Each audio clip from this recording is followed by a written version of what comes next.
नमस्ते सलाम मातृभूमि, जय हिंद दोस्तों। मैं किशन आप सबका स्वागत करता हूं और शुरू करते हैं आज के डिफेंस समाचारों को। चलिए बढ़ते पहले डिफेंस अपडेट की तरफ, जो कि K9 वज्र को लेकर आ रही है। आप सब जानते हैं कि भारतीय सेना को 100 K9 वज्र मिल चुकी है और 100 और का ऑर्डर दिया जा चुका है। यानी कि भारतीय सेना के पास ये जो K9 वज्र है उसकी संख्या 200 हो जाएगी। लेकिन भारतीय सेना अब यहीं तक नहीं रुक रही है दोस्तों, बल्कि 100 और K9 वज्र यूनिटों का तीसरा ऑर्डर देने की तैयारी कर रही है। यानी कि तीसरा बैच K9 वज्र का तैयार होगा भारतीय सेना के लिए। आपको बता दें कि K9 वज्र का जो आने वाला दूसरा बैच है उसे तो नॉर्दर्न बॉर्डर्स में हाई एल्टीट्यूड वाले एरिया में डिप्लॉय किया जाएगा, क्योंकि ये जो K9 वज्र हैं वो विंटराइजेशन किट के साथ लैस होंगी। ये स्पेशली इसलिए भी किया गया है ताकि K9 वज्र सब जीरो टेम्परेचर में अपना बेहतर प्रदर्शन कर सके। इसके अलावा दोस्तों जो कुछ मॉडिफिकेशन किए गए हैं इन आने वाली K9 वज्र में, उसमें एडिशनल हीटर्स भी हैं जो कि इनके ऑयल्स का ऑपरेशनल टेम्परेचर बनाए रखेंगे। इसके अलावा जो क्रिटिकल फ्लूइड्स हैं वो भी इसमें हैं, यानी कि ठंडी अवस्था में, यानी कि ठंडी परिस्थिति में ये बंद ना हो, इसके लिए ये सारी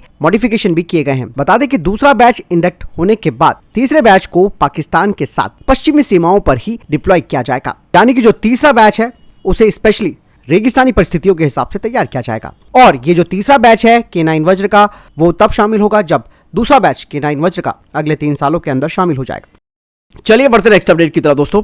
भारत के LCA तेजस पायलटों के लिए अब स्वदेशी इजेक्शन पैराशूट तैयार हो गया है, जिसे कि भारत की ऑर्डिनेंस पैराशूट फैक्ट्री कानपुर ने बनाया। दरअसल दोस्तों ये काफी इंपॉर्टेंट इसलिए भी है क्योंकि इस तरीके के जो सुरक्षा कंपोनेंट्स है उसके लिए हमारी निर्भरता अभी तक अमेरिका और यूरोपीय देशों पर रही है। लेकिन अब सिनेरियो बदल चुका है, भारत भी अब आत्मनिर्भरता की दिशा में कदम बढ़ा चुका है और ये इसका एक बड़ा उदाहरण है कि हम ज्यादा आयात पर निर्भर ना रह सके। दरअसल दोस्तों तेजस मार्क 1 है जो कि 2205 किलोमीटर प्रति घंटे की अधिक स्पीड प्राप्त करता है और ये 50,000 फीट की ऊंचाई तक जा सकता है। और पैराशूट को इस तरीके की परिस्थितियों में सुरक्षित यानी कि सेफ डिसेंट सुनिश्चित करने के लिए इंजीनियर किया गया है। पैराशूट सिस्टम में स्टील, एल्यूमिनियम और टाइटेनियम एलॉयज जैसी टिकाऊ सामग्री से बने कंपोनेंट शामिल किए गए हैं। यहाँ पर दोस्तों एक बात और मैं बोलना चाहूंगा कि स्वदेशी इजेक्शन पैराशूट विकसित करना ये भारत के लिए वाकई में एक बड़ा मील का पत्थर भी है, लेकिन साथ ही साथ भारत को अब अपने खुद की इजेक्शन सीट्स भी तैयार करनी चाहिए, जिस पर भारत की अभी तक निर्भरता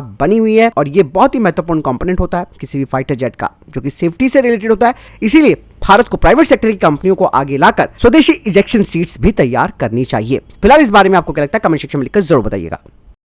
बढ़ते नेक्स्ट अपडेट की तरफ दोस्तों। स्वदेशी रूप से तैयार किया गया एयर ड्रॉपेबल कंटेनर का DRDO और भारतीय नौसेना के द्वारा P-8I विमान से सफलतापूर्वक उड़ान परीक्षण किया गया है। ये प्रणाली दोस्तों यानी कि ये सिस्टम युद्ध अभियान और शांतिकाल दोनों के दौरान समुद्र में महत्वपूर्ण स्टोर्स और आपातकालीन आपूर्ति पहुंचाने की अत्यंत आवश्यक क्षमता प्रदान करेगी।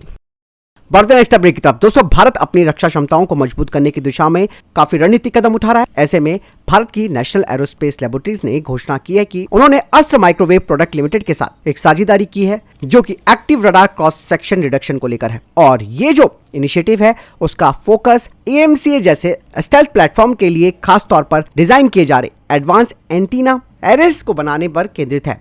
इस परियोजना का उद्देश्य भारत के भविष्य के फाइटर जेट्स की स्टेल्थ क्षमताओं को महत्वपूर्ण रूप से बढ़ाने पर जोर दिया जाएगा, जिसके तहत एक एक्टिव RCS यानी कि radar cross section reduction system को तैयार किया जाएगा। और ये कदम ये सुनिश्चित करने के लिए काफी महत्वपूर्ण होगा कि सिस्टम आधुनिक स्टेल्थ आवश्यकताओं के कठोर मानकों को पूरा करता है। आपको बता दें कि इस टेक्नोलॉजी में एक एंटीना एरेज यानी कि सारणी का निर्माण शामिल होगा जो कि एक्टिव रूप से रडार क्रॉस सेक्शन को कम करता है। ये AMCA जैसे प्लेटफॉर्म के लिए काफी महत्वपूर्ण है, जहां दुश्मन के वातावरण में इस फाइटर जेट की ऑपरेशनल सक्सेस के लिए इसका रडार क्रॉस सेक्शन कम होना काफी जरूरी है। और ये जो प्रोग्राम है दोस्तों वो न केवल AMCA बल्कि भारत के भविष्य के फाइटर जेट्स के लिए भी रास्ता तय करेगा। और साथ ही साथ अगर ये सफल होता है तो इस टेक्नोलॉजी को ड्रोन, हमारे नौसैनिक जहाज, जमीनी वाहनों पर भी लगाया जा सकता है, यानी कि उनके हिसाब से इसे अनुकूलित किया जा सकता है। बढ़ते नेक्स्ट अपडेट की तरफ दोस्तों।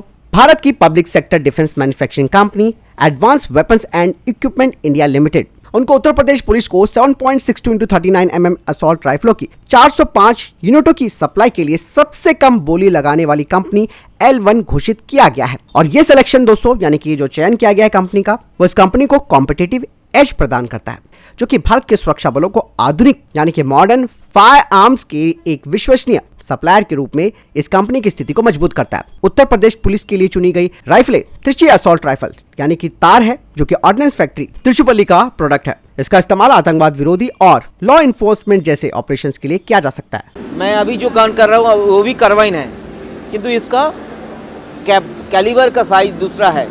यह है 7.62 का 7.62 का वेपन है। इसका नाम है त्रिची असॉल्ट राइफल।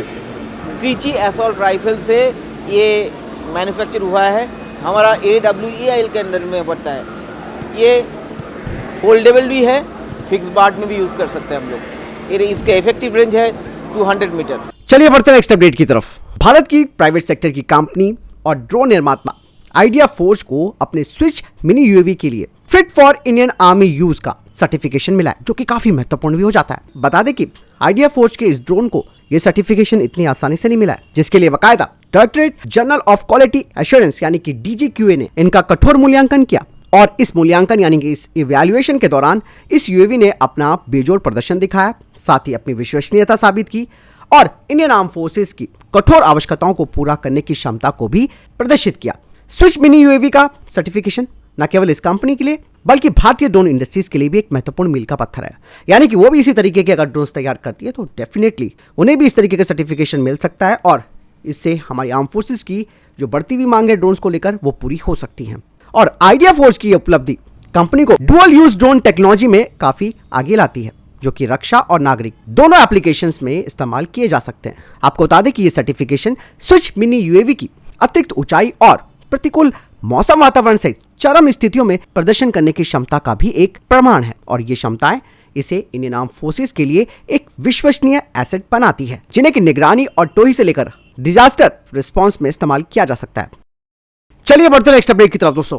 रक्षा मंत्री राजनाथ सिंह ने आज भारत के स्वदेशी संजय बैटलफील्ड सर्विलांस सिस्टम को हरी झंडी दी है। दोस्तों हाल ही में मैं आपको बता दूं कि ये खबर मैंने ही ब्रेक की थी, क्योंकि मैं जब रिपब्लिक डे शूट कर रहा था तो उस दौरान मैंने अचानक से एक ऐसा वाहन आता हुआ देखा कि जिसे हमने कभी अपने डिफेंस न्यूज़ में कभी पढ़ा ही नहीं, ना इसके बारे में कोई जानकारी आई और मैंने फिर वो वीडियो ट्विटर पर डाला, जो कि काफ़ी वायरल भी हुआ। उसके बाद काफ़ी मीडिया हाउसेस ने इस संजय को कवर किया, लेकिन आखिरकार ये जो संजय है वो फाइनली इंडियन आर्मी के हाथ में दे दिया गया है और ये बहुत ही टेक्टिकल सर्विलांस सिस्टम है, जो कि इंडियन आर्मी की सिचुएशनल अवेयरनेस को भी बढ़ाएगा और इससे भारत को एक टेक्टिकल बढ़त भी मिलेगी। दरअसल दोस्तों संजय की अगर बात की जाए तो ये एक ऑटोमेटेड सिस्टम है, जो कि सभी ग्राउंड और एरियल बैटलफील्ड सेंसर से इनपुट्स को कलेक्ट करता है, उन्हें प्रोसेस करता है और ये देखता है कि कहीं कोई डुप्लीकेशन तो नहीं है। अगर डुप्लीकेशन है तो उसे फ्यूज करता है। उसके बाद ये एक कॉमन सर्विलांस पिक्चर प्रोवाइड करता है जंग की, और उसके बाद ये फिर जो हमारी आर्मी का सिक्योर्ड आर्मी डेटा नेटवर्क और सैटेलाइट कम्युनिकेशन नेटवर्क है